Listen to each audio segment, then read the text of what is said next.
आपको पता है इंदिरा गांधी के जमाने में नसबंदी करने का फैसला कर लिया गया था पॉपुलेशन कंट्रोल करने के लिए कि मर्दों को भी जो है ना नसबंदी करा दी जाए, यानी इनको बच्चे पैदा होने की सलाहियत खत्म कर दी जाए। लेकिन इसमें मेन मसला आता था मुसलमानों का। मुसलमानों के यहाँ हराम है, नहीं मानेंगे तो क्या किया जाए? मुसलमान मानेंगे तो किसी हुकूमत की थोड़ी ना मानेंगे। यहां जितने भी डॉक्टर इनको बता दें ये फायदे है वो फायदे तो भी नहीं मानेंगे। एक बड़ा तबका है जो अपने दीन पर कायम है और दीन को मनवाने के लिए तो उलमा चाहिए। तो ये सीधे मदरसे गए, बड़े बड़े मदरसों में, और फतवा लिया। वहां से फतवा लिया बड़े बड़े मदरसों से कि हाँ हुकूमत वक्त के हालात के एतबार से जायज है, बंद करा सकता है आदमी। कई उलमा फतवा दे चुके, लेकिन उसके बाद भी हिंदुस्तान पर असर नहीं हो रहा था, क्योंकि हुकूमत ने देखा था कि इनके ऊपर ज्यादा असर बरेली का है। तो बरेली पहुंचे, लेकिन बरेली में कोई ऐरा गैरा नहीं बैठा था, आला हजरत का शहजादा बैठा हुआ था। हुजूर मुफ्ती आजम हिंद रदी अल्लाह तआला अन्हु, जो मुत्तकी परहेजगार आलिम दीन, मुत्तकी बनकर दिखाए। इस जमाने में कोई एक मेरे मुफ्ती आजम का तकवा छोड़कर, मेरे अजीजों, उनके पास जब ये सवाल गया तो आपने जो जवाब दिया वो मौजूद है। एक बार नहीं कहा उन्होंने, पूरे दलाइल के साथ लिखकर नीचे लिखा नसबंदी हराम है, हराम है, हराम है, और जो मेरे मुस्तफा ने हराम किया वो क़यामत तक हराम है। अब ये निकला, हुकूमत को पता चला कि एक मौलवी से पूरा मसला खराब हो सकता है, क्या किया जाए? छपने से बंद कर दिया जाए। लेकिन जो चीज अल्लाह पहुंचाना चाहता है वो किसी के बंद करने से कभी नहीं रुकता, कभी नहीं रुकता। प्रेस को जला दिया गया था बरेली शरीफ में, जिस जगह से ये फतवा शाया हुआ, प्रिंटिंग प्रेस, प्रेस जला दिया गया। प्रेस के मालिकान को कब्जे में लिया गया, गिरफ्तार किया गया, और जो दीवारों पे जाकर फतवा चिपका रहे पुलिस पकड़ पकड़ कर ले जा रही है। कहां रुकने वाली चीज कहां है?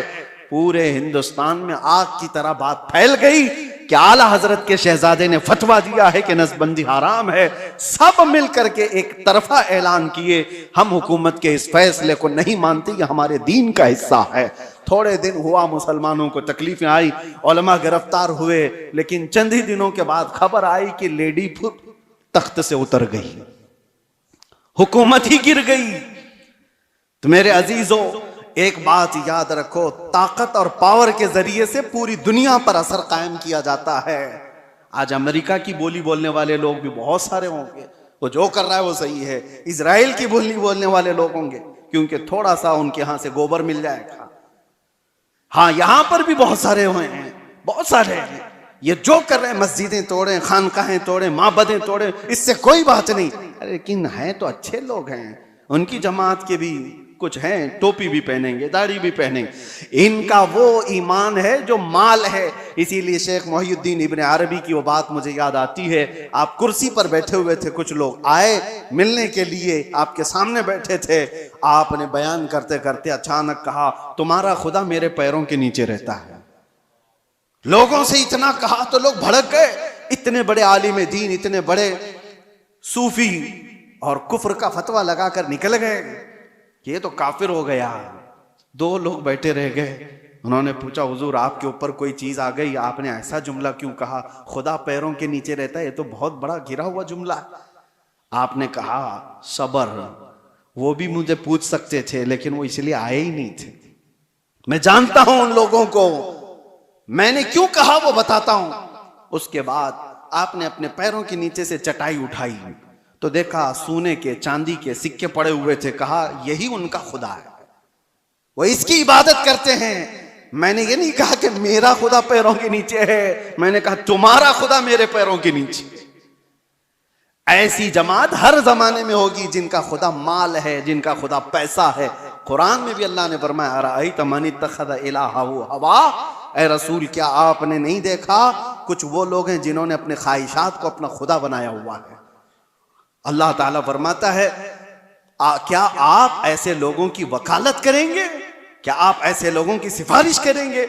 ये वो लोग हैं, अल्लाह फरमाता है, इनहुम इल्ला कल अनआम बल हुम अदल, ये तो जानवरों से भी ज्यादा गुमराह लोग हैं। अल्लाह फरमाता है जानवरों से भी ज्यादा गुमराह हैं।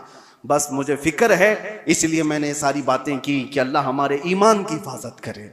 आने वाला जो दौर है, हुकूमत जिसकी होगी, पावर जिसका होगा, ताकत जिसकी होगी, लोग उसकी बोली बोलने लग जाएंगे। मिडल ईस्ट के जो असरात हैं, आज मिडल ईस्ट में जो जंगें जारी हैं, या अगर इस मोड़ पर चली जाती हैं, किसी और कौम का दबदबा आता है, तो मुसलमानों के अकीदे पर भी असर कर सकता है। आगे चल करके हजारों लोग आने वाली नई हुकूमत के बुलबुले हो जाएंगे, उनके मुरीद हो जाएंगे। वो कहेंगे कि ये देखो, ये हक जमात है, ये आ गई, ये हक जमात है, इसको अल्लाह ने ताकत दिया और ये पावर पर आ गए। मेरे अजीजों, ये सारी चीजें कौन आता है कौन जाता है, इससे सरोकार नहीं। एक बात ये देखो, मेरे नबी का अगर गुलाम है तो चटाई पर बैठा भी हो तो मेरा इमाम है, और नहीं है तो उससे मेरा कोई ताल्लुक नहीं। माल और पैसा और ताकत और हुकूमत और सियासत तुम्हारे दीन को बदलने में असर न करे, इतना ईमान पैदा करो। और ये कब होगा? जब तुम कदम मुस्तफ़ा से लगे रहोगे। दुनिया की ताकतें आएंगी जाएंगी, तुम्हारा कुछ नहीं बिगाड़ेंगी। इसीलिए आला हज़रत फाजिल बरेलवी के इस बात पर अमल करके जाओ, इंशाअल्लाह हर जमाने में महफूज रहोगे। उन्हें जाना, उन्हें माना, ना रखा गैर से काम, लिल्लाहिल हम्द में दुनिया से मुसलमान गया।